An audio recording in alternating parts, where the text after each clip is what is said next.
Okay, good afternoon, everybody.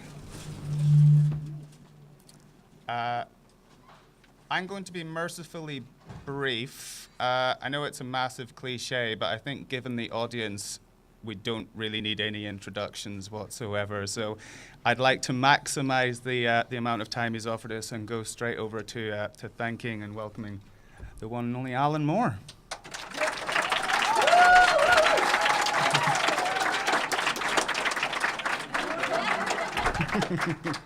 No, thanks very much for that. I mean, like any of you commenting upon this later on social media or whatever you young people have these days, I would prefer it if you use the phrase, he spoke without notes, to the phrase, he was rambling and incoherent. Even though both may very well turn out to be technically true. You know, what I basically wanted to talk about I figure if I drone on for about 3/4 of an hour and then throw it open for questions in the last quarter of an hour, if that sounds reasonable. Yeah, and so what I thought I'd try to do was to give you the entire history of like everything and what I thought about it. So I thought I'd start with what I suppose might be called the Great Paleolithic Bake-Off. That this would be when some early hominid actually left a spud too close to the campfire, or conceivably when some unlucky early hominid was struck by lightning, and after a few moments of appalled horror, his tribesmates thought, actually that smells rather good. What I'm talking about is the invention of cookery, which I think all of this progresses from. Before the invention of cookery, we needed to use up about 90% of a food's calorific value just in chewing it, which is not very efficient. And we had these huge jaws for the purpose of doing that. When cookery happened and we found a way to make food softer, then over the subsequent millennia, the shape of our jaws changed. We no longer needed these gigantic jaws, so they got smaller. And this, when we'd finally got rid of, I think there's a small piece of bone which became obsolete and vanished, this enabled our upper skull to expand massively. And we filled that with brains. Then, come about, say, 7,000 years ago, there was a thing that was called the cognitive revolution. No one's entirely sure how this came about, but it seems to have been something to do with language.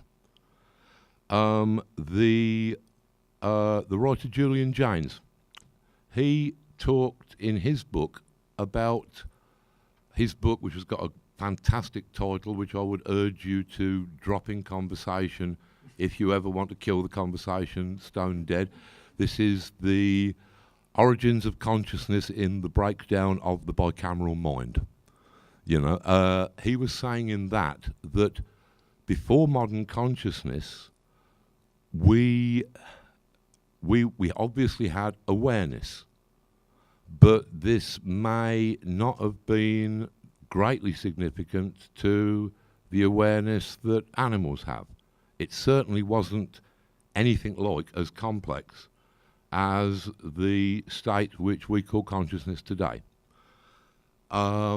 What basically happened was, as far as I understand it, something happened with the language. Language is said to precede consciousness. Now, obviously, there has to be something before the language, a kind of awareness, like I say. But I think most theorists agree that language precedes consciousness. We have to have a concept for a thing before we can even perceive the thing itself. I suppose as an example, you might talk about the Aztecs, who I believe spent some days on the beach saying to each other, "There's something wrong with the sea today. There's something a bit odd about the sea. We can't quite put our fingers upon it, but something funny about the sea." What was funny about the sea was the presence of a number of Spanish galleons, which the Aztecs had no concept for and thus could not even perceive. So, before we had language then, which is before we had consciousness, we must have had representation. We must have had, I mean, that is vital. The concept that this sound, this mark on a cave wall, can somehow stand for that buffalo over there, that is a huge leap in consciousness. And that allows language. It allows spoken and written language, which allows consciousness. Now, representation, that's art. And so this enables us to talk about that cognitive revolution. It's like, I believe that the perception of consciousness to a species that had no precedent, no concept of mind, no concept of consciousness, what would it sound like? What would it feel like? The voices in your heads, the memories, the associations, the images. If you had the dreams, for example, if you had no consciousness, no concept of mind, then where could these things come from other than from some supernatural agency? And thus, I believe that you could define magic as it's the state of mind that we entered into when we first entered into modern consciousness. When we entered the haunted palace, if you like, with all of these ghostly images, all of these voices. And thus, I would say that magic is our immediate first response to that. Where can all of these voices and images be coming from, if not from something which we will call magic? This enables us to define magic, or at least it enables me to define magic, as any purposeful engagement with the phenomena and possibilities of consciousness. This is because of the use that we put magic to as soon as we emerged into consciousness. It was our one-stop philosophy of existence. Our entire culture came out of the first people to try and engage with the possibilities of this new consciousness that they had suddenly inside their heads. And when I say suddenly, I mean probably over thousands of years. But historically, that was still sudden, and it was still unprecedented. So the first shamans would have been the first people to be standing there in that downpour of consciousness, in that sudden monsoon of experience. The shamans and the shamankas would have been the first people standing in that deluge and thinking, you know, maybe I could do something with this. Maybe you could put this to some use or other. These would have been the ones who created representational art. They would have been the ones who first discovered the possibilities of language, and those possibilities would have been immense. You could have recorded time for the first time ever. You could have recorded your events, the events in your life. You would have had a way of measuring the cycles of the seasons. Hang on, this happened before. Didn't it get hot around this time, a few moons ago? Until you've got writing, you can't do all that. Until you've got writing, you cannot pass your thoughts at a distance to another person. Now, imagine what that would have seemed like to people who hadn't got writing. And think about those first cave illustrations. From what I understand, they were only accessed after crawling through an immense web of underground kind of tunnels in darkness until you would reach the central cave, at which point there would be presumably illumination. And you would look up, and there, drawn around the cave, there would be all of these animals. So a person of that period would not think, oh, look at all of the drawings of animals. A person of that period would have no concept of drawing. I'm reminded of the anecdote of the first time that the very great cartoonist Winsor McCay, who was also the pioneer of the animated film, he had made a prototypical animation called Gertie the Dinosaur. He displayed it as part of a live stage act in New York, where he would be standing on stage. He would ask for Gertie to come out into view so that the audience could see her, at which point an animated dinosaur would walk out in a black and white illustration, only line, it wasn't coloured, there was no shading, there was no depth, it was an outline illustration. And this amiable brontosaurus waddled out into the prehistoric background that was also drawn and would seem to interact with Winsor McCay's spoken commands from the stage.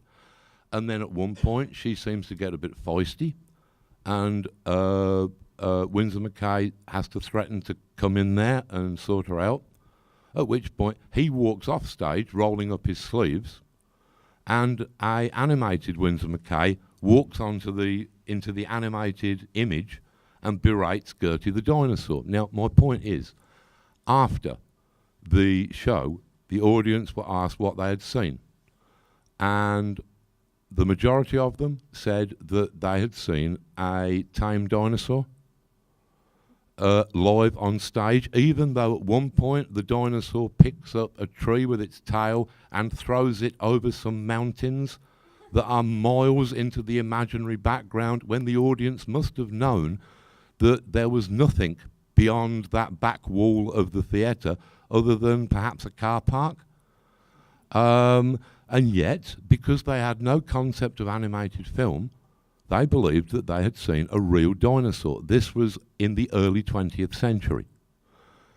Imagine those people being led into a cave in the Neolithic period, crawling through all of that darkness, and then being led into that illuminated enclosure where around the upper reaches of the cave there were animal spirits flying, because that is what the perception would have been like.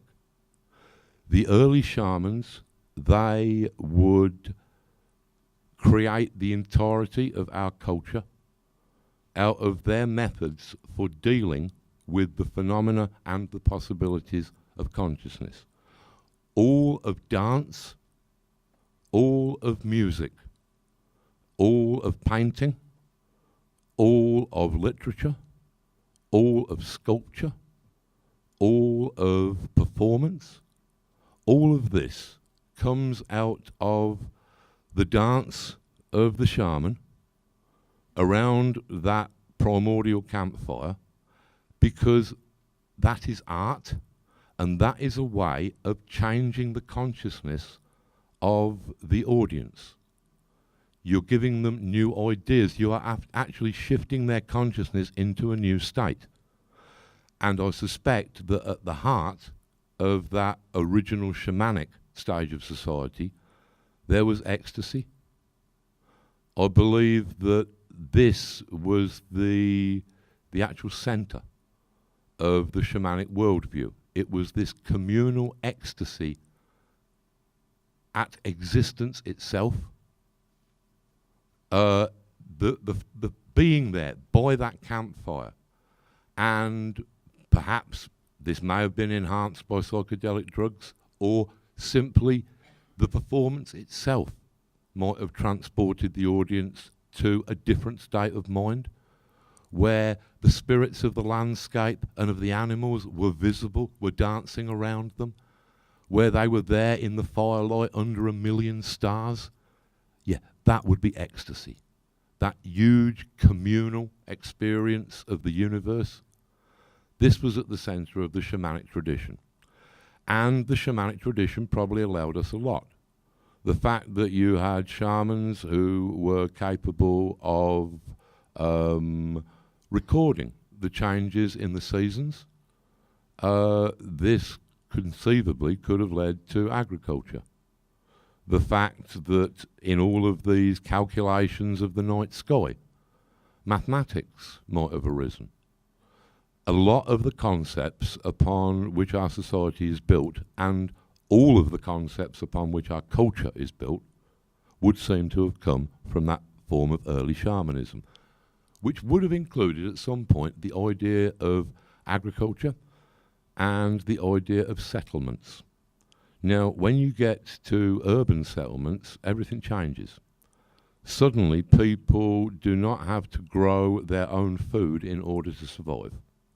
This allows people to specialise into all sorts of specific tasks. You can have a priesthood emerging.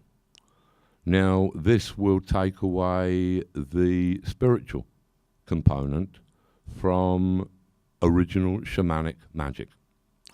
Then you will get those notoriously untrustworthy people, writers, artists, musicians. These will take away a lot of the other components of magic, the killer apps of magic. You will have viziers emerging.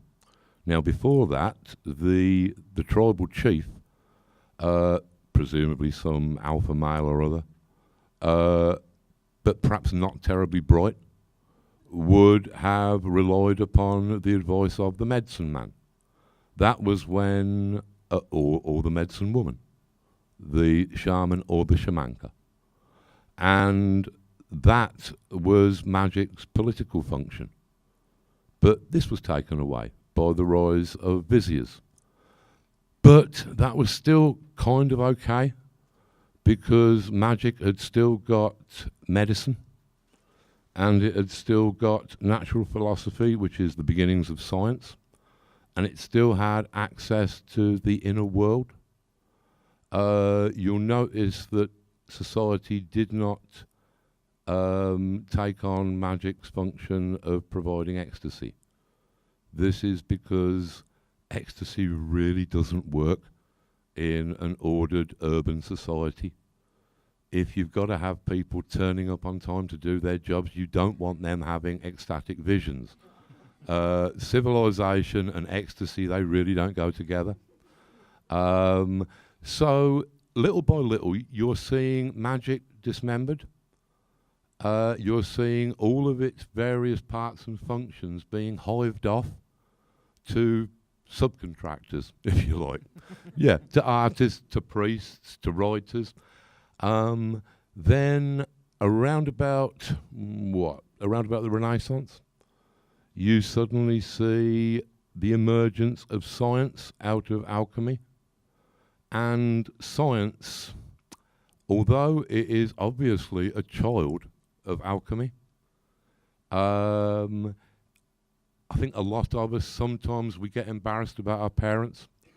And sometimes, if it's a particularly bad relationship, we might try to get them sectioned off into some sort of twilight security home. And I think that was when science became embarrassed by magic, sort of sitting there in the corner, mumbling and drawing shapes in the air with a third nipple or something like that, then they thought, yeah, we want to distance ourselves from magic. And yeah, the growing field of medicine. That took away magic's other function. But it still had access to the inner world until 1910, when Sigmund Freud turned up, and with his new science of psychiatry, and actually the science bit, that's a bit of a reach. I've got a lot of friends who are psychiatrists, and they have largely agreed with me when I have somewhat frivolously described psychiatry as, yeah, that's occultism in a lab coat, isn't it? Because basically psychiatry was just using the terminology and the concepts that had been fairly, pretty much commonplaces in occult thought for the previous decades or centuries. I mean, the first person to use the term unconscious would have been Paracelsus, who is also the father of a lot of modern medicine, I believe, anesthesia, the germ theory of diseases. All of these can be traced back to Paracelsus, who also spent a great deal of his time engraving angel names backwards upon chalices in something that he described as, I believe, the alphabet of the Magi. So, yeah, at that point, magic, in 1910, in the early 20th century, magic had really got nothing left other than theatrics. Yes, a huge amount of accumulated knowledge that nobody really seemed to know how to use anymore, and a great deal of imported Rosicrucian ritual. But other than the theatrics, it didn't really seem to have a great deal of use. And by this time, all of the original components of magic were, as I say, subcontracted out to the rest of culture.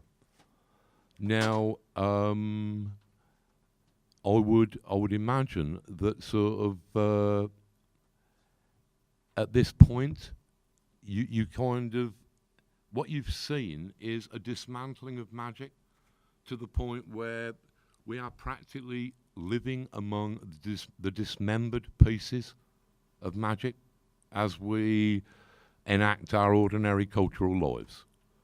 We are living amongst the remains of magic. Now, this can be seen in the terminology of the alchemists as part of a process that is referred to as solve et coagula.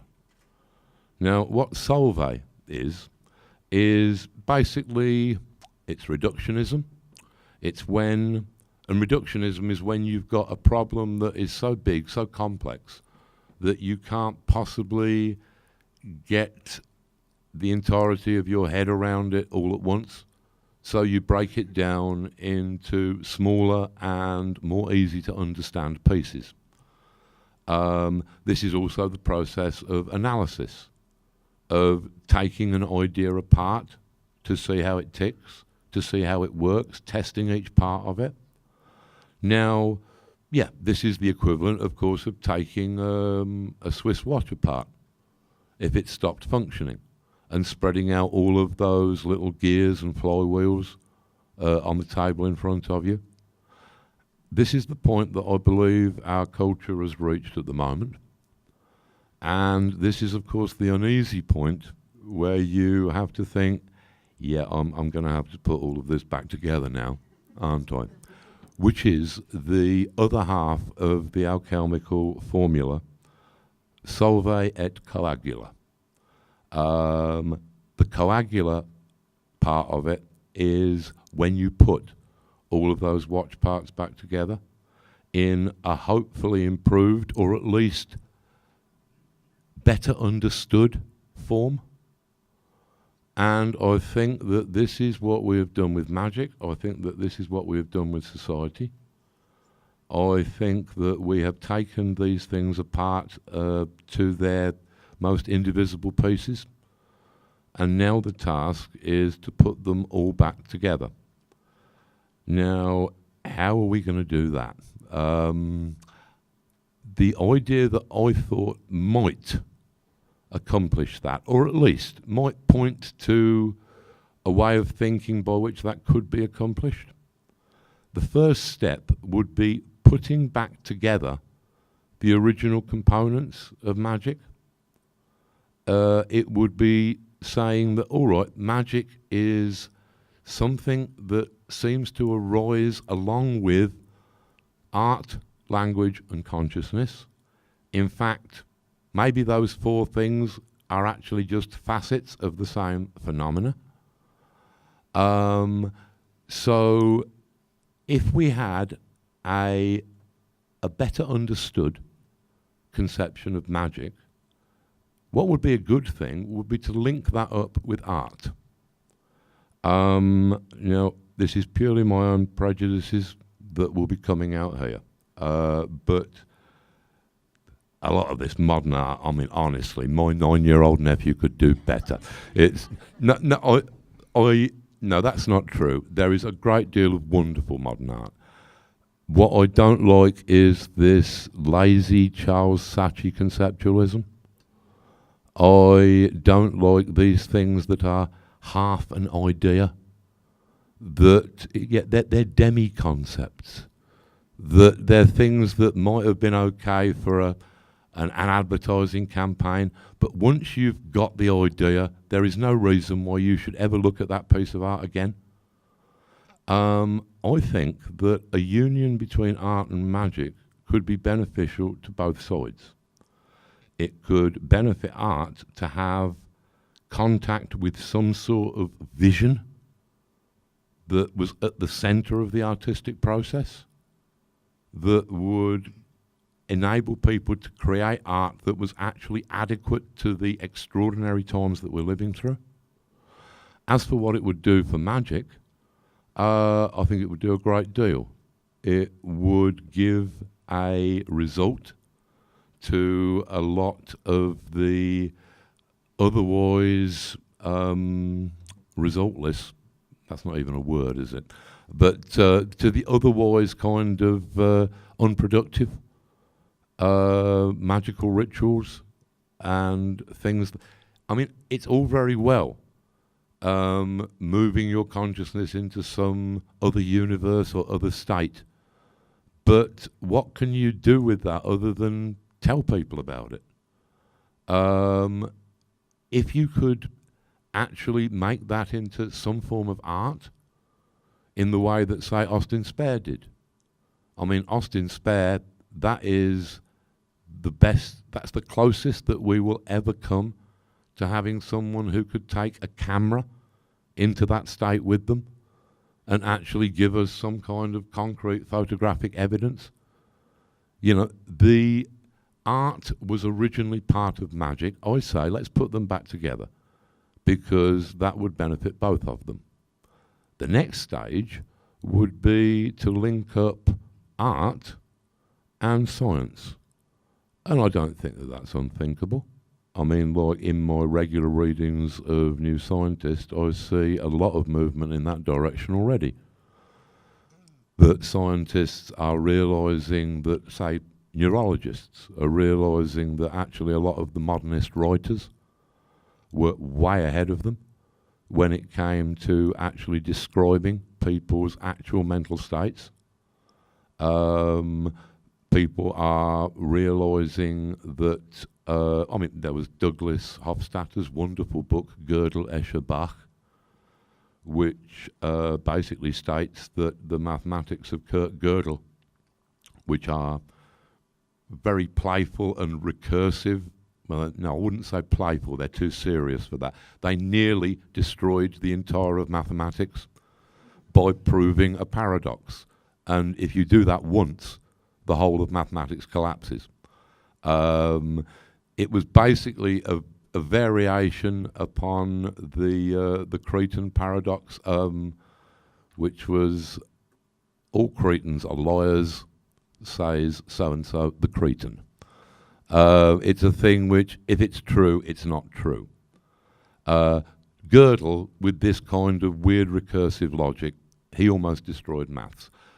Moritz Escher, he was using a similar kind of self-referential recursive logic in the creation of his extraordinary mind-bending pictures.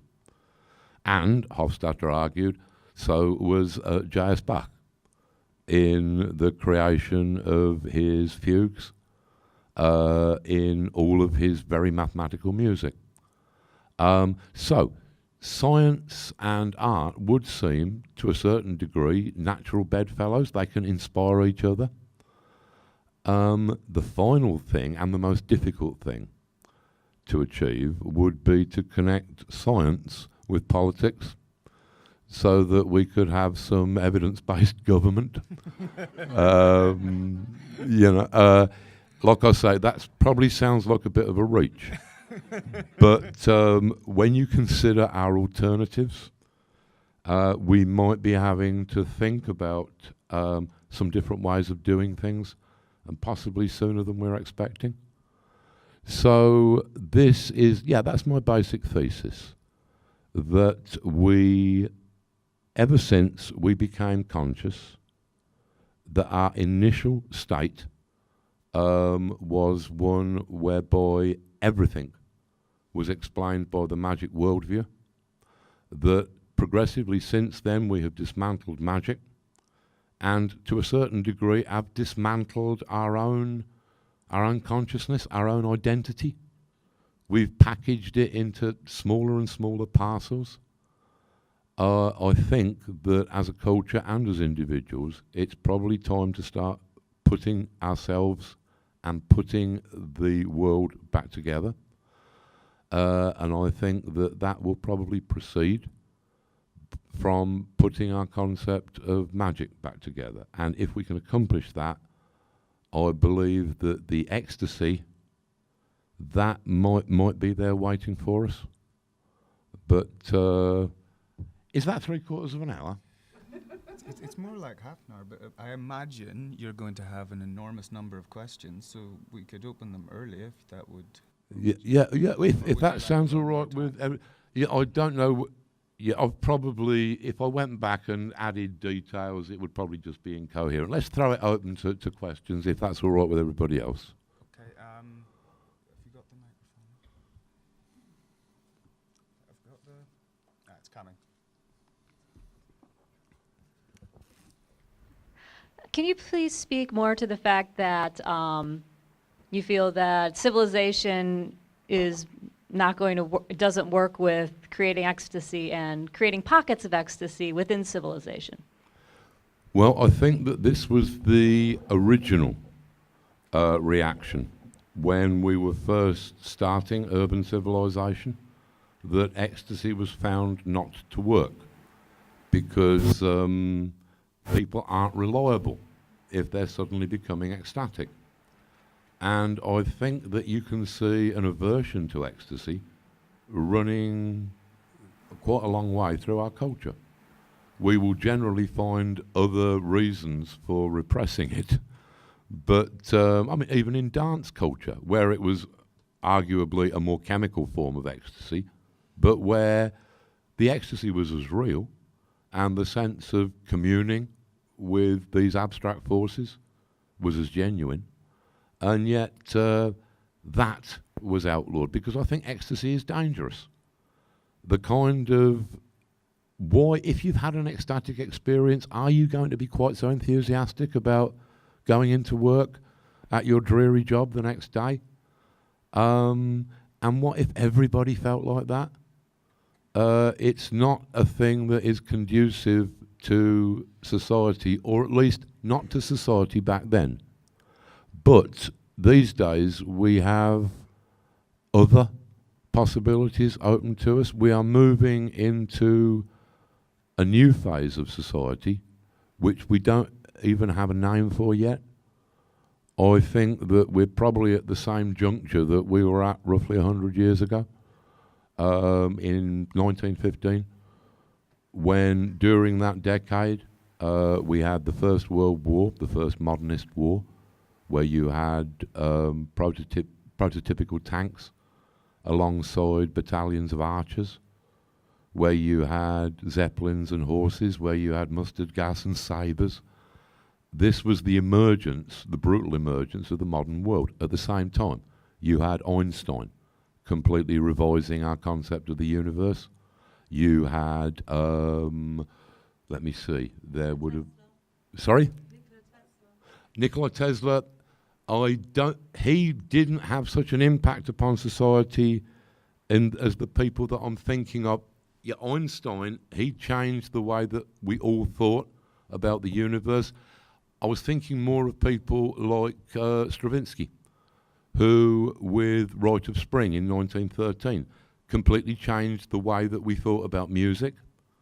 The modernist writers, T.S. Eliot, with The Wasteland, trying to kind of put together a poem like a kind of... There was a beautiful phrase I heard on the series Peaky Blinders, where somebody said it was a Jewish gangster played by a marvellous actor. Is it Tom Burke or something like? I don't know. But the line was, "From what I hear, your head is like a vase what's been smashed and glued together by an horse." I wish I'd thought of that. But that was what Eliot was trying to do. He was trying to create a kind of a stuck-together poem that looked like it had been glued together from shattered parts, because that was what he felt that Europe was like. You've got Joyce emerging. You've got all of these things emerging around about that juncture of the 20th century. Of course, it didn't look like that back then. It just looked like chaos. It's only with hindsight that we can look back and say, yeah, that is around about 1915, that is where the 20th century started, and by extension, maybe where the 21st century starts, around about now, but that probably won't be visible until some several decades later, although things happen faster these days, so it might be quicker than that. But yeah, I think that with the way that the new world is shaping up, there may be potential. It's going to be a different society. It's not going to be like industrial society. We're already talking about the majority of the world probably not having jobs, which I'm reminded of something that my retroactively naive father once said to me. He said, of course, in the future, there'll be all these machines doing things, so we won't have to work anymore. And he obviously didn't realise, no, that just means that you won't have jobs anymore, and they won't have to pay you anymore. But we're moving into a society where it's not just the working class who are having their jobs taken away by automation, where it is the middle class, where the majority of people on this planet are potentially threatened by the emergence of computer systems that can handle their jobs as well or better than they can. So then, we're going to have to think about this sooner or later. What kind of world are we going to be living in? What kind of culture? And maybe that would be one which would allow ecstasy. I hope so. Another question? Any other questions? Thanks for a fantastic talk. Can you hear me? Oh, yes, I can. Thank you. I just have a comment. You mentioned about the Aztecs not being able to perceive the boats. This is from two linguistics, of course, linguists even, who said that language is the most important thing. I think it's called the Sapir-Whorf hypothesis, and it was accepted by some cognitive scientists, but this is highly contested, it's speculative, in anthropology, because it's actually very dangerous if you say that some people in the world can't comprehend, their environment. And it's also another related point. I think academia has been responsible for introducing this idea that culture started with people who didn't know very much and progressed, to our time with science and everything. And this is supposedly the pinnacle of achievement. And I think ancient cultures aren't credited with, the knowledge. And you mentioned alchemy. I mean, people did have knowledge, and a lot of that's been lost. And I think people interested in esotericism and art are picking up those threads. So I think what you've been saying about artists and the kind of subcontracting is really interesting. So thank you. No, thank you. I mean, like, on the point of the Aztecs, yes, that was just something that I'd heard. I still think that even if that is speculative, and I completely accept that. And but I think that the general principle, at least, seems to me to be possible. That we don't seem to, we have trouble understanding new things. I did hear that, and again, this is probably speculative, that early ideas of centaurs may have come from the first sight of mounted humans. A confusion about sort of, I suppose what I'm saying is that our perceptions can lead us astray, and that to some degree I think that it's very possible that which we cannot conceive, we cannot adequately perceive. That, admittedly, I have very little evidence for that, but it's my feeling, based upon sort of personal observations, things in my own life, that sort of it takes me a while to understand what I'm looking at, and if I don't have a word for it, then I don't know it's there. I remember a specific thing was I was on my way home from school. I would have been about 7 or 8, and I was walking through a block of flats that had a little scrubby garden down at the bottom. And I paused by this bush because I'd noticed a little tiny white grub hanging by a thread from one of the leaves, and I thought, oh, that's interesting. I don't think I've ever seen a caterpillar do that before. And I was staring at it, and I thought, oh, look, and there's another one. And then suddenly, reality snapped into focus, and I realised that the entire bush, which I later identified, it must have been a mulberry bush, the entire bush was covered. It was like a stick of candy floss. It was covered in millions and millions of what I later realised must have been some kind of silkworm. But I wasn't expecting it. I'd never seen one before. And so it took me several minutes of staring at this thing before I saw it. Now, I'm not saying that that the Aztecs really couldn't see the galleons, but I wouldn't be entirely sure that they could. Like I say, with the example of the Windsor Mackay Gertie the dinosaur thing, that sometimes our perceptions, they lead us astray. The knowledge of that which we are seeing with our own eyes often overrides any logic or any awareness of our own processes. But no, that is a good point.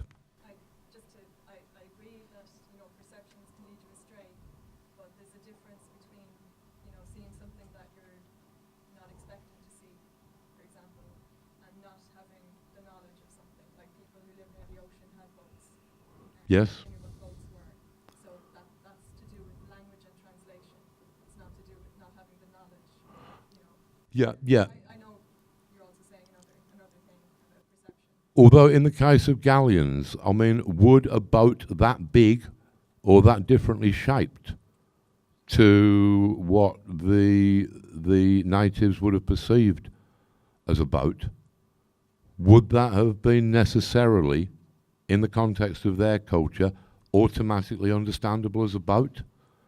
Might it not be more like a suddenly risen island? I don't know. I mean, this is all speculative, but sort of...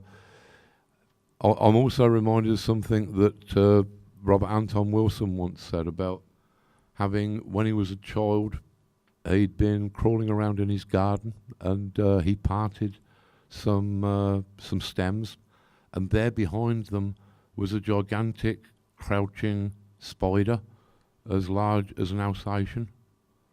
And he screamed and ran to his mother, who became kind of hysterical, came out into the garden, where, of course, there was no giant spider as big as an Alsatian. Apparently, I think she hit him, perhaps more as a release from her own fear than from any logical response. And he said that later, as an adult, he looked back to copies of the newspaper from that period when he was growing up.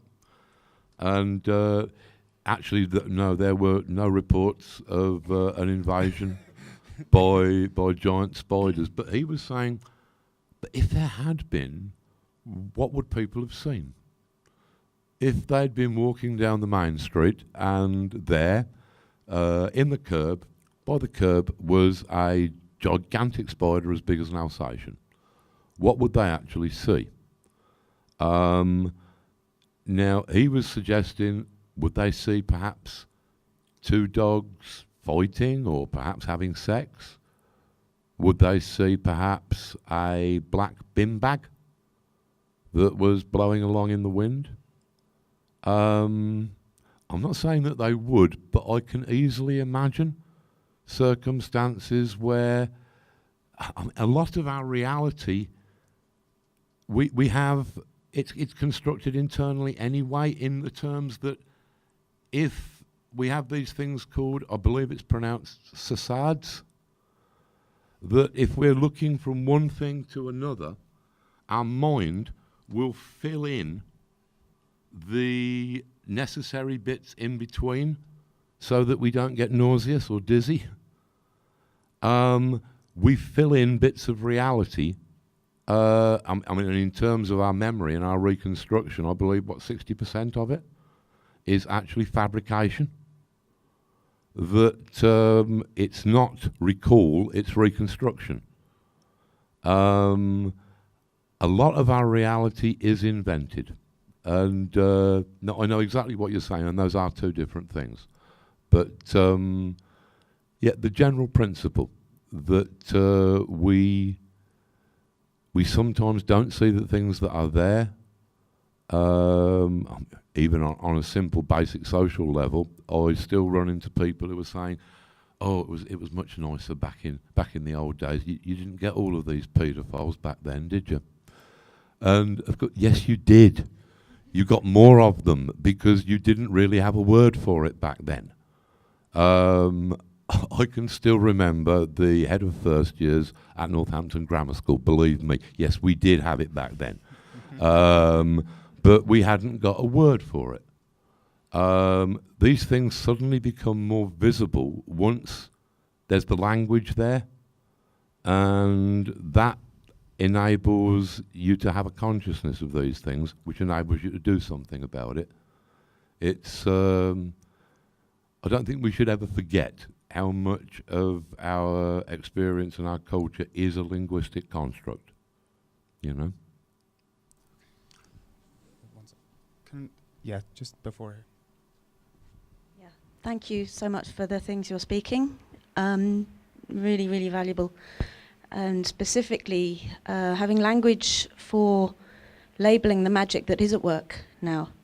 I've found very helpful when you speak about the advertisers and the PR people as being our kind of modern shamans or magicians, and to be able to name that as being something that is kind of reconstructing our shattered consciousness, but in very specific ways that is very specifically of service to certain parts of society. And to be able to point to that, yeah, maybe we can begin to see a little more as to what magic we are part of. So Well- if you'd like to speak to that, thank you. Well, I mean, it's like, magic in some senses, it's a language. It's a new way of, and any language is a way of looking at the world. The thing that the symbols and the ideas that magic gives us access to, I mean, in relation to what you're saying, and yes, the truly, genuinely diabolical sorcery of advertising companies and the whole commercial world. This is actually easily understood if you look at the Devil tarot card, which in the Crowley deck, he was a bit obsessed with sex, to be perfectly honest, and it's basically he's turned the whole card into a sort of a knob joke, you know. But or he emphasises the fertility aspects of the card. Let's put it that way. But in the traditional decks, you've generally got a big pantomime devil. He's bright red. He's got the horns. He's got the goat hooves. He's got everything, and he's got one of those dangerous satanic Ozzy Osbourne upside down pentacles on his forehead, and he's holding a man and a woman on a leash. Now, what this actually means is it's pretty much encoded in that upside down pentacle. A pentacle that is the right way up is talking about the 4 material elements, you know, earth, water, air and fire, that they should always be governed by the 5th element, the quintessence, which is seen as spirit. So that should rule over. There should be 1 point uppermost, 4 points down. What you're saying, if you invert the pentacle, is that the material world is in complete domination. And in fact, spirit is so low down that it might as well not even exist. That the material world is all there is. And this is the message of the devil on the tarot card. What he is saying is, because that particular path that is represented by that card is a path into the solar center, Tiferet, which is the gold of the alchemist, which is perfect personal human balance. It is harmony, it is beauty. It's perceived as heaven by a number of cultures. But that particular path, the devil is saying, look, all of that stuff, it doesn't exist. It's not real. There is only me. There is only the material world. And if you actually bow down and worship me, I can give you all sorts of rewards.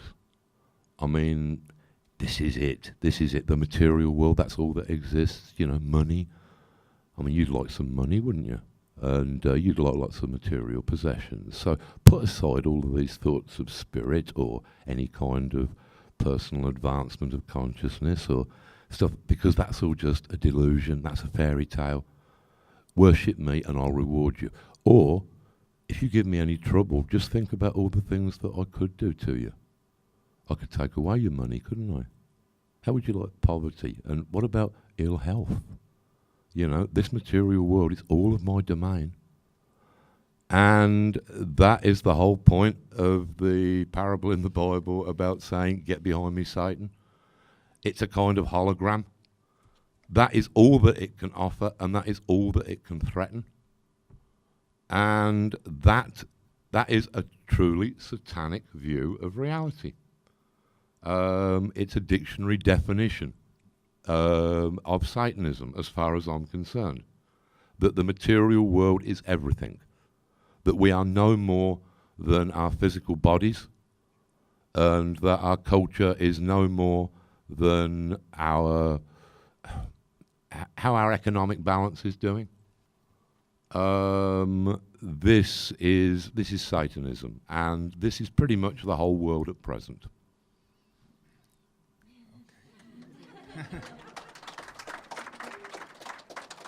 We've got time for one or two more. I'm going to go with Richard, and then we'll move to someone not on the front row. Richard, just here.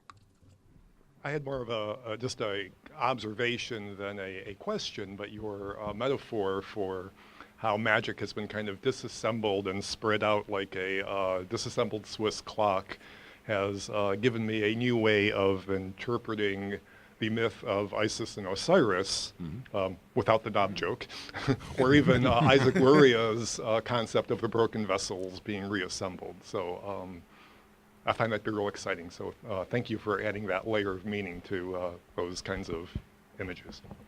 Well, yeah, I mean, look, it's these essential truths about magic, I believe that they probably recur and echo through all of our myth systems. But yes, I mean, the story about Osiris being taken to pieces and then reassembled by Isis, you know, yes, it does kind of perfectly fit with that kind of thesis of magic and culture, you know. No, thank you. Oriel, just over here. I find it interesting that you used the thing of Gertie the dinosaur, especially because he's a Brontosaurus. Because apparently Brontosaurus has never actually existed. After I had heard that. I read the Stephen Jay Gould book. Yeah, so it's like a double thing in a way, because there's the perception trick of the fact that no one had seen animation, and yet we see how that even applies to like so-called science, in that the idea and the image of the Brontosaurus got into everybody's consciousness through all these scientific books and children's books and everything. And so that a lot of people still don't know that it didn't exist. And so it demonstrates again, as well as the animation aspect, the power of our perception and how that shapes our reality. Yeah, well, I suppose that would be a case of, like I was saying, yeah, until we have a word for something, we're not conscious of it. When we have got a word for something, we're conscious of it, whether it's there or not. Exactly, yeah. You know, it's, yeah, that's very true. It's a good point. It also reiterates the power of the image maker, of the artist. Yes, I mean, the way that, I mean, this is interesting when you look at the breaks in art. Again, back in the 1920s, you'd got the Cubists emerging. You'd got the Surrealists. Now, what both of these groups were trying to do was to do something that was more real than reality itself, that was challenging the fact that, yeah, what is called realism in art is often a very sterile thing that is just photographic reproduction on one level or another. And what the Cubists and the Surrealists were saying was, no, this is the way that we think reality should be seen. The Cubists were taking on ideas about the fourth dimension and were basically sort of saying that, yeah, well, if there was no time, then somebody in profile who turned to look at you would seem to be in both profile and full facial aspect at once, that they'd have multiple eyes, multiple noses. They were trying to adapt their art to a form of reality that we can't usually see. Yeah, it's sort of, this is one of the things that art and magic is good for. That it's all about opening up our perceptions until the invisible part of our world, which we must assume is probably the greater part of it, becomes more in focus, becomes more visible to us.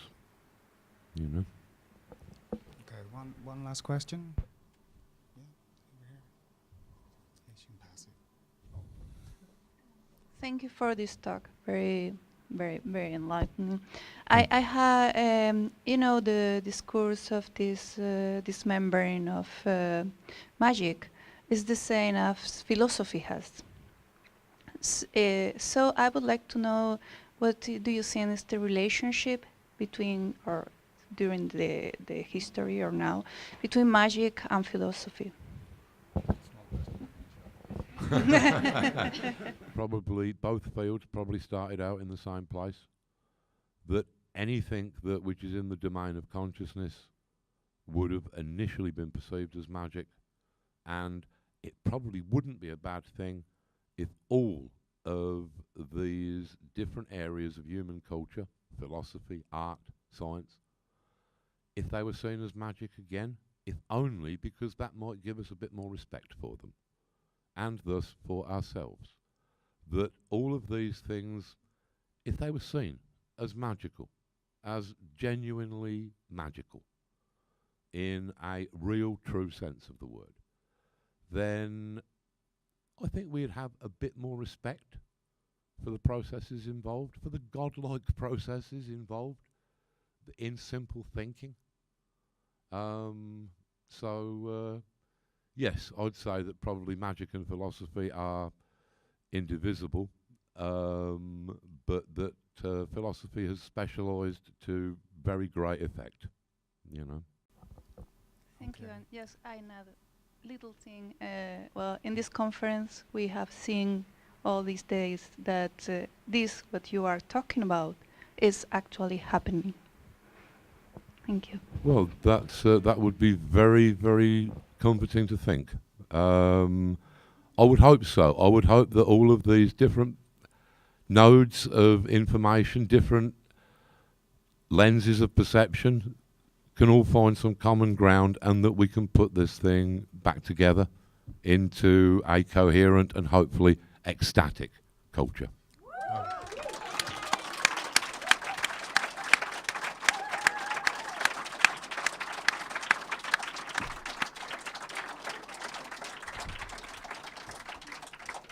What a great ending, huh? I'm sad to say we've come to an end. I won't do that thing that many people dread and drone on endlessly, thanking lots of people. I do want to thank Alan one more time, because I'm so pleased that he could be with us here to finish. And I just want to give a quick thank you out to my colleague hiding way down at the back there, Roy Wallace, who I couldn't have done this without.